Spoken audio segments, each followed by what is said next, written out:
Yo no sé cuáles son esos factores distintos. A mí me gustaría que alguien me explicara cómo es pro-israelí que detengan a Israel en Líbano cuando está destruyendo a Hezbollah. ¿Cómo es pro-israelí que protejan a Qatar?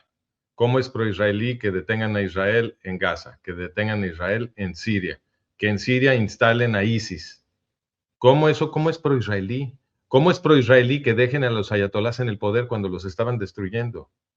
¿Cómo es eso pro-israelí? Entonces, yo no veo que haya que poner en la balanza los comportamientos pro-israelíes con los anti-israelíes. Yo escuché varias veces que supuestamente es pro-israelí, que lo dijo varias veces Irving, que el gobierno de Estados Unidos ataque a Irán, porque no los atacaría si no fueran antiyihadistas. El hecho de que los hayan atacado para Irving es la demostración de que son antiyihadistas, pero precisamente en otros programas con Irving yo he explicado que siempre que Estados Unidos ataca a los yihadistas terminan fortalecidos.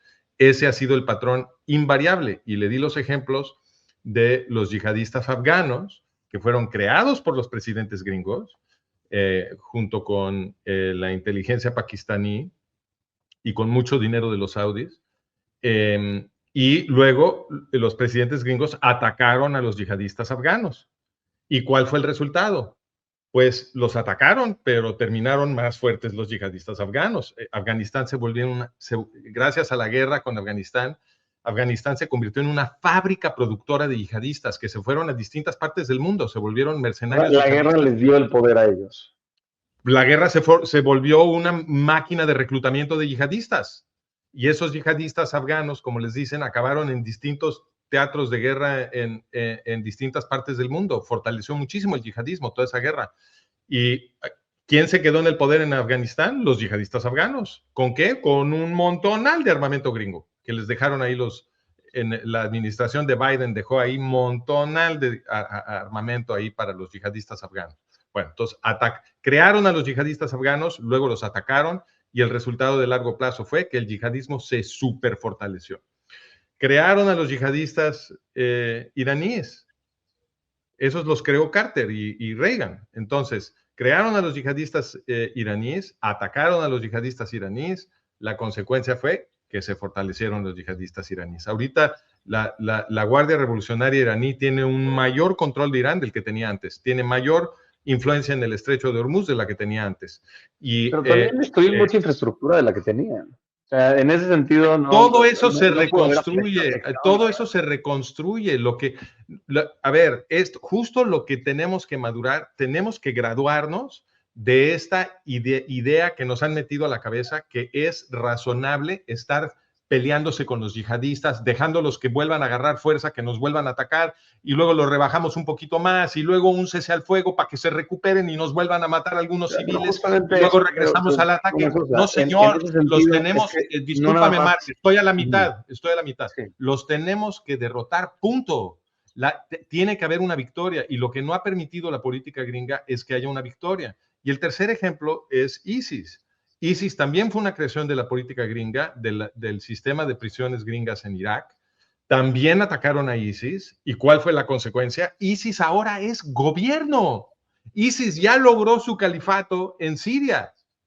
ISIS se llamaba Estado Islámico de Irak y Siria. ¿Fueron derrotados? Ya tienen Siria. Y nos está diciendo Irving, que supuestamente Irán se va a salir de Siria. ¿Sabes qué va a pasar si Irán se sale de Siria? Y si se va a meter, si se sale de Irak, y si se va a meter a Irak. Y entonces iban a completar su califato. Entonces, yo no veo más que el patrón de políticas pro-yihadistas. Por supuesto que cuando los presidentes gringos hablan, dicen una cosa distinta, pero cuando se gastan miles de millones de dólares, y a eso es a lo que hay que poner atención, las políticas siempre son pro-yihadistas. La invasión de Irak costó una fortuna, miles y miles y miles de millones de dólares. Y la consecuencia de la invasión de Irak es que le regalaron Irak a Irán. Esa fue la consecuencia de la invasión de Irak. ¿Ok? Entonces, y en Bosnia, esto salió, fíjate, esto sí es increíble. En Bosnia, cuando pero ya para cerrar, cuando fue, sí, Cuando fue el asunto de la masacre de Srebrenica, tuvo que haber una investigación del gobierno holandés, porque los cascos azules de la ONU que se suponía que estaban protegiendo Srebrenica eran holandeses. Entonces el gobierno hizo una investigación y lo que salió en esa investigación, porque le dieron todos los archivos de inteligencia a C.S. Vives, el investigador holandés, y lo que destapó ahí fue que el Pentágono se había aliado con los ayatolás iraníes para importar yihadistas a Bosnia a matar serbios. Y de ese nivel es la alianza de los presidentes gringos con los yihadistas iraníes. Ok, queridísimo Irving, ¿existe una lealtad del gobierno estadounidense a, o como lo dice Francisco, de los jefes gringos, al yihadismo o a la desestabilización? También podría ser. No, no, por supuesto que no. O sea, existen intereses, o sea, siempre lo he dicho, y no lo digo yo, o sea, eso es algo que es un principio básico para entender política. Política no existen amigos y enemigos, existen intereses, punto. Entonces, quieres entender los intereses de una potencia en un momento dado, por ejemplo, como lo que menciona de la guerra civil yugoslava o del caso del Irán-Contras o todo lo que quieras de Carter y de Reagan o de cuando los sumerios se peleaban con los acadios, tienes que analizar el contexto histórico de lo que está pasando en ese momento. Obviamente no puedes juzgar nada de eso con los mismos ojos de lo que juzgamos hoy, porque ahorita estamos viviendo en un momento histórico inédito, donde Estados Unidos es ya la única potencia militar, su rivalidad con otra potencia es con China, pero es una rivalidad de tipo económico, de tipo comercial, que funciona con otras reglas y donde China no está tan bien parada. Entonces, obviamente, intentar aplicar las mismas nociones, los mismos filtros de cuando estaba la Unión Soviética y todo, pues no funciona. Y a ver, y le pongo un ejemplo, Francisco, porque curiosamente de pronto dijo algunas cosas que parece que en realidad las estaba diciendo yo. A ver, toda tu queja sobre todo lo que fortaleció el yihadismo en Afganistán, en Irak, etcétera, es correcta. O sea, todo eso que hizo Estados Unidos precisamente terminó convirtiéndose en un fortalecimiento de los yihadistas como los talibanes, por ejemplo, como Al-Qaeda y todo eso. Pero precisamente eso pasó, Francisco, porque Estados Unidos en ese momento hizo lo que tú quieres que se haga ahorita con Irán. O sea, llegaron, reventaron, tumbaron al régimen y te lo he explicado varias veces. Cuando haces eso, provocas un vacío de poder y el vacío de poder se te llena con cualquier cosa. Por eso los yihadistas salieron fortalecidos, porque fueran guerras que se hicieron lo más rápido posible, lo más contundente posible y sin realmente un plan de contingencia para trabajar el día después. Esa es la diferencia con esta guerra, que precisamente Trump se está yendo lento con y además con toda, porque voy a insistir también en esto, si nada más nos quedamos enfocados en Medio Oriente, no podemos entender nada de lo que está pasando. Esta es una guerra global y es una guerra híbrida, que que está también en Irak, ahora también está en Irak, que está en Gaza, que está en Líbano, que está en Ucrania, que está en China, que está en Europa. Keir Starmer cayó, Pedro Sánchez está acorralado, que está en América Latina, no se diga con la cuestión de los cárteles del narco, y que está en los Estados Unidos con el ala radical del Partido Demócrata. O sea, tenemos que contemplar todo en su conjunto para entender cómo se va moviendo todo. Pero al final de cuentas, precisamente lo que está señalando que fortaleció a los yihadistas en ese momento fue porque Estados Unidos hizo lo que tú dirías que tendría que hacer ahorita, de ir y destruir por completo al régimen. Bien, destruyeron a Saddam Hussein, destruyeron a los talibanes a su primera versión, dejaron el vacío de poder y al final de cuentas lo ocuparon los yihadistas. Eso es lo que evidentemente nadie quiere que pase en Irán y por eso no se va a utilizar la misma estrategia. Ahora, sí hay diferencias fuertes entre la percepción o la idea de lo que debería ser esta guerra entre Estados Unidos e Israel. Eso es lógico y eso se ha señalado hasta el cansancio. Y también es lógico y es molesto, yo lo he definido como molesto, chocante y desesperante, que pues lamentablemente Estados Unidos es la megapotencia y pues es el que marca el ritmo y a Israel en ese sentido no le queda más alternativa que ir a la par de Estados Unidos. Ahora, sin embargo, una cosa sí me queda muy clara por los resultados obtenidos. O sea, Estados Unidos tiene una serie de intereses, Israel tiene otros, Irán tiene otros. ¿Dónde están las afinidades entre Estados Unidos e Israel? Por eso Estados Unidos e Israel se alían para bombardear Irán. O sea, aquí lo que ya no tiene lógica es apelar a que todo esto nada más es mera contingencia. O sea, destruir 350 mil millones de dólares en infraestructura militar y en infraestructura pública, o sea, del régimen de Irán, no es una contingencia. Sí, eso se reconstruye, claro, pero se toma décadas. Y aparte Irán ahorita no tiene dinero, sobre todo porque le pusieron un bloqueo en el estrecho de Hormuz que le estaba haciendo perder 400 millones de dólares diarios, y ahorita le está cerrando la fuente de financiamiento por Irak. Y aparte le han reventado también sus cuentas en criptomonedas, más de $1,000 millones en criptomonedas, eso fue hace como mes y medio más o menos. O sea, están asfixiando económicamente al régimen iraní. No se puede hacer todo de golpe, no se puede hacer todo así de ¡pum! Ya los tiramos, ya que se vayan al basurero de la historia, porque pasaría lo mismo que en Afganistán, pasaría lo mismo que en Irak. Entonces, esta vez es evidente que se está haciendo distinto. La estrategia es distinta, el ritmo es distinto, la manera en la que se está manejando, o sea, todos los frentes de ataque son distintos. Bueno, pues se tiene que analizar con sus propias características, y ni qué decir que el contexto histórico es completamente distinto. Entonces, aquí, si bien la política estadounidense, no la política no, las declaraciones estadounidenses son profundamente confusas, voy de acuerdo, eso es obvio, es evidente, pero repito, me parece muy arbitrario de parte tuya que nada más tomas unas declaraciones de Trump, no tomas las otras. Entonces digo, bueno, ¿en qué sentido puedes decir estas son las verdaderas, estas no? Yo más bien creo que Trump juega a confundir, y por eso siempre voy a insistir, pónganle atención a lo que hace Marco Rubio. Ahí es en donde nos damos cuenta de cuál es la línea que realmente sigue el gobierno de los Estados Unidos. Ni siquiera J.D. Vance. Trump tenía que ser parejo para que los dos se luzcan, porque son los contendientes por la candidatura, pero bueno, pues J.D. Vance nada más fue a hacer el ridículo, y creo que todo el mundo se dio cuenta de eso.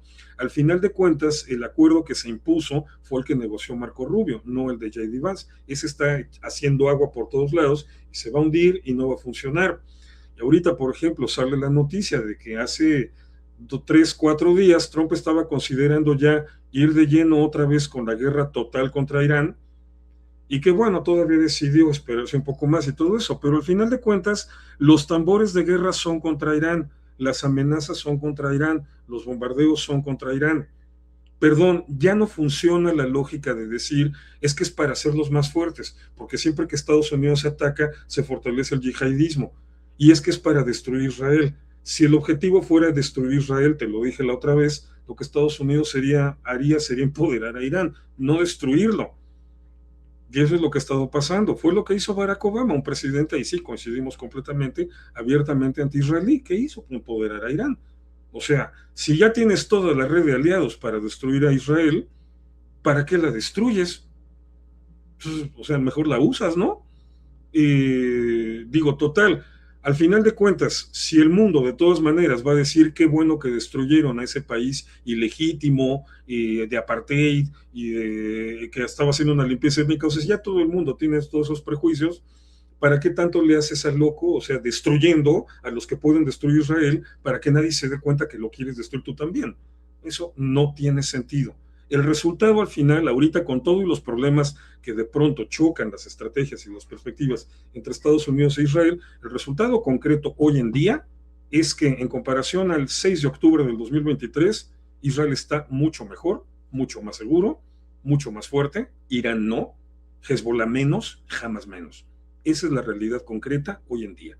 Y eso, desde ahí, tiene que partir el análisis, desde los hechos reales, no desde los planteamientos teóricos. Los planteamientos teóricos siempre se tienen que sujetar a los hechos reales, no al revés. Ok, vamos a regresar ahorita con Francisco. Parecería más bien que se alimenta del conflicto. O sea, dentro de este esquema, no, o sea, tomando en cuenta la mayoría de los factores, sí también, querido Francisco, tenemos que tomar en cuenta que sí hay algunos factores, como bien plantea Irving, que parecerían estar apoyando a Israel. O sea, no se nota este deseo asesino que parecería darse de acuerdo al análisis que nos presentas. Porque si no, tiene razón Irving en el sentido de que, ¿por qué no dejar a esas personas que están en contra de Israel para que acaben con Israel en primera instancia? Hazme una pregunta más precisa y te la contesto. Házmela muy precisa. ¿Por qué ayudar a Israel para poder afectarlo de manera negativa? ¿Cómo? ¿Por qué ayudar a Israel en orden de afectarlo y no hacerlo de forma directa? No, esto ya lo hemos comentado, Mark. Las cosas que parecen ayuda a Israel, que en un análisis muy estrecho sí las puedes llamar ayuda, son para darnos a tole con el dedo. Lo que importa es cuál es el efecto neto. Por ejemplo, la gente siempre dice, oye, Francisco, pero mira, Estados Unidos le da armas a Israel. Sí. No sí le da algunas armas a Israel. Entonces, imagínate que te quiere matar a ti, te quiere matar Irving. Y entonces yo a ti te doy una pistola para que te defiendas. Y entonces la gente puede decir, mira, yo soy aliado pueden decir, Francisco es aliado de Mark porque le dio una pistola para defenderse de Irving. ¿Ok? Bueno, ahora ampliemos el contexto. Resulta que yo a Irving le di un tanque. ¿De quién soy realmente amigo? A ti te di una pistola y a Irving le di un tanque. ¿De quién realmente soy amigo? En este caso, de ninguno de los dos. A Irving le di un tanque, Irving te quiere matar, yo a él le di un tanque, y a ti te di una pistola. ¿Realmente es difícil mi pregunta? ¿De quién realmente soy amigo? Para nada, pero entonces la pregunta es ¿por qué me darías una pistola? No, pero ¿por qué no me la contestas? ¿De quién soy amigo? Si le doy un tanque. Mi respuesta es de ninguno de los dos. Bueno, por eso nos van a destruir, porque ustedes están insistiendo en no hacer uso del obvio pensamiento crítico. Si yo a una persona, si Pedro quiere matar a Luis y yo a Pedro le doy un tanque y a Luis le doy una pistola, obviamente soy aliado de Pedro. Obviamente, o sea, y eso es pensamiento crítico básico, y tú no quieres contestar. Nos van a matar, nos van a matar. Si no podemos hacer razonamiento la estoy contestando, básico, pero que a ti no te gusta mi respuesta, o sea, es diferente. No, es que tu respuesta, Mark, perdóname, tu respuesta es una necedad. Si tú tienes a Pedro que quiere matar a Luis y a Pedro le das un arma que es 10,000 veces superior a la que le das a Luis, obviamente eres aliado de Pedro, o sea, eso es obvio. No, y también Irving tampoco quiere pensar, ¿ves? Tampoco. Entonces, nos van a matar porque ustedes no quieren hacer razonamiento básico y estamos en un peligro mortal. Estamos en un peligro mortal. Vamos a entretener justamente la pregunta en sí. Espérame, por favor, Francisco, te estás equivocando completamente porque estás haciendo un hombre de paja. Estás exagerando una situación que en la realidad no existe. O sea, perdón, con toda la ayuda que Estados Unidos ha trabajado con Israel, con los países árabes y con quien quieras, la mayor potencia militar en este momento es Israel, en la zona. El tanque lo tiene Israel, los otros tienen pistolas. Incluso todas las negociaciones con los aviones F-35, los aviones F-35 que tiene Israel están modificados en pleno acuerdo con los Estados Unidos, con tecnología israelí, y esa tecnología no se le da a ningún otro país. Los aviones F-35 de Israel son infinitamente superiores a cualquier otro F-35 que tenga cualquier país de la zona. Lo que se demostró ahorita con esta guerra, desde febrero 28, es que Irán es muy superior militarmente a los países árabes e Israel es muy superior militarmente a Irán. Así que, perdón, el ejemplo que pusiste fue un hombre de paja, o sea, fue completamente falaz. Y por eso... No, yo no, a ver, yo no estaba... Perdón, yo estaba pidiendo, Irving, que razonáramos sobre el principio. Yo todavía no hacía ninguna afirmación. Espérame, es que a ver, ¿puedo terminar? Los hechos reales, no con una alucinación. Yo estaba tratando de que razonáramos sobre el principio lógico y Marx se rehúsa a hacerlo. Entonces, el principio lógico, en este caso, para que entiendas, pero también ya que estamos hablando de mi forma de razonamiento, me gustaría también poder hablar un poco de por qué mi respuesta. Mi respuesta no viene de acuerdo nada más al hecho de que al otro le diste más que a mí, sino también viene del hecho de que a mí me diste una pistola. Entonces, ¿por qué darme una pistola a mí en todo caso? ¿Por qué no dejarme? Pues eso es obvio, eso es obvio. Imagínate que yo soy el padrino del barrio, que es perfecto para la metáfora. Yo soy el padrino mafioso del barrio, ¿no? Yo soy el matón, el que tiene todos todos los matones, todas las pistolas, ¿no? Yo soy el mafioso, el narco del barrio soy yo. Y entonces yo voy contigo, Mark, y te digo, oye, ¿sabes qué, Mark? Irving te quiere matar a ti. Entonces, toma esta pistola para que te protejas. ¿Qué piensas tú? Tú piensas, híjole, el narco del barrio, el mero peligroso del barrio es mi cuate y me regaló una pistola y ya estoy protegido. A ver, Irving que se cuide, porque el narco del barrio, el mero mafioso del barrio, ese es mi cuate y ya me dio una pistola. Entonces, ¿qué produce? Una sensación de falsa seguridad. Porque yo luego voy con Irving y le doy un tanque. Entonces, el efecto de darte la pistola es que tú ahora eres más vulnerable porque crees que estás protegido, que es precisamente la situación en la que están los israelíes.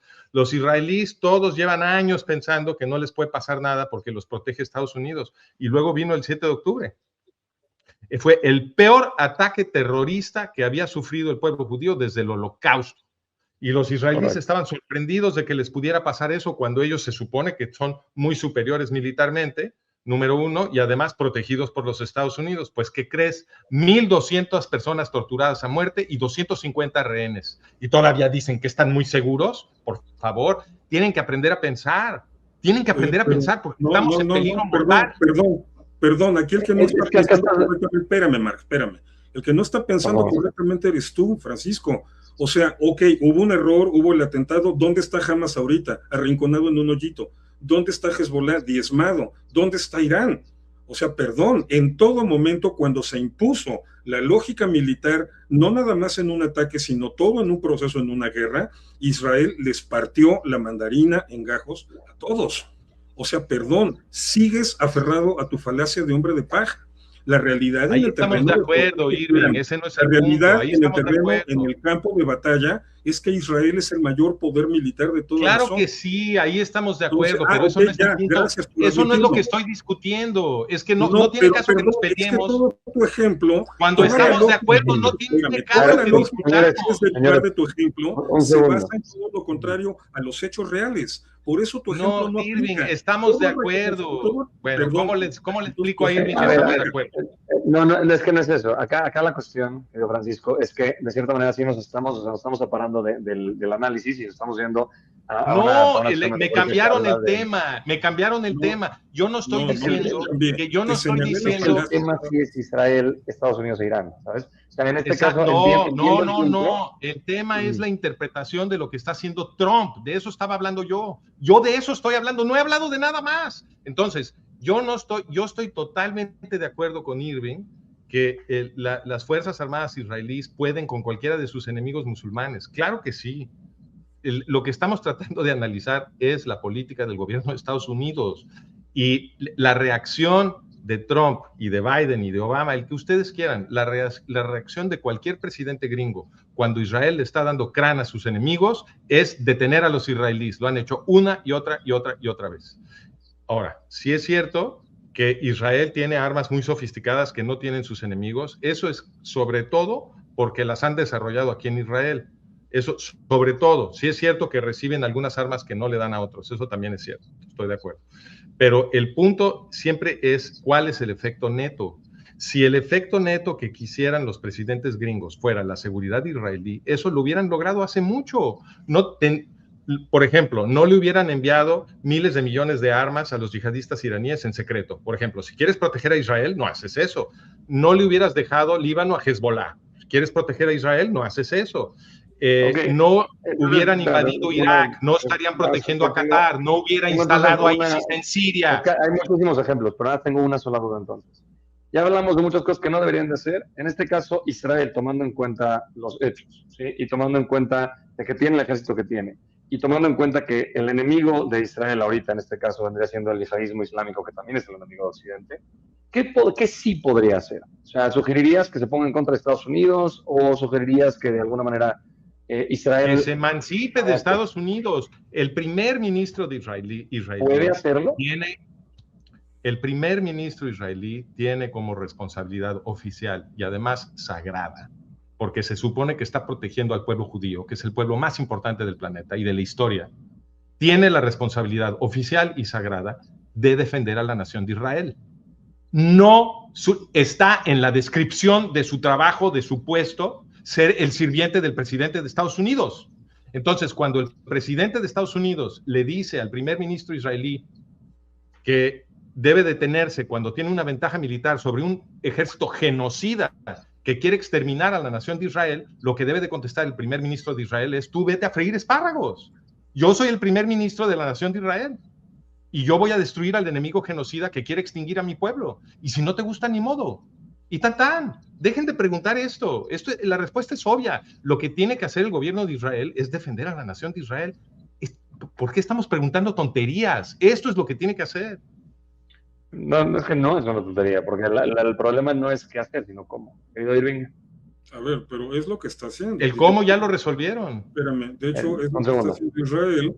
Israel sigue adelante con su campaña contra Hezbollah, le está haciendo como se debe, no le está haciendo de golpe, porque significarían masacres innombrables en Líbano, lo está haciendo como se debe, y yo hasta ahorita, en este momento, en este contexto, pese a todo lo dicharachero que puede hacer lo que se publica o lo que dice un presidente de los Estados Unidos, no veo que hayan hecho ningún esfuerzo real por detener a Israel.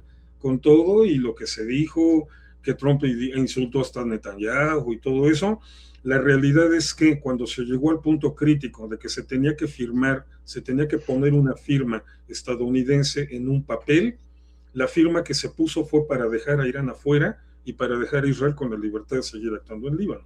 Así que eso contradice todo lo que estás diciendo. Entonces, aquí en los hechos reales, volvemos al punto, a ver, esto te lo puede explicar cualquier político israelí o cualquier militar israelí. Cuando vino el cambio de administración, salió Biden y entró Trump, la política estadounidense hacia Israel cambió radicalmente. Biden era el que había estado frenando la capacidad de Israel para defenderse y para atacar, y eso cambió con Trump, y eso es un hecho objetivo. Y desde que Trump está en el poder, precisamente se empezaron a dar los golpes más importantes, más decisivos, e Israel está fortalecido. O sea, ahí al final de cuentas, si tú mismo dices que lo que hay que revisar es el efecto neto, después de un año, casi un año y medio de gobierno de Donald Trump, el efecto neto es que Israel es más fuerte, Irán es más débil, Hezbollah está de rodillas y Hamas está incrustado en un hoyo. Ese es el efecto neto.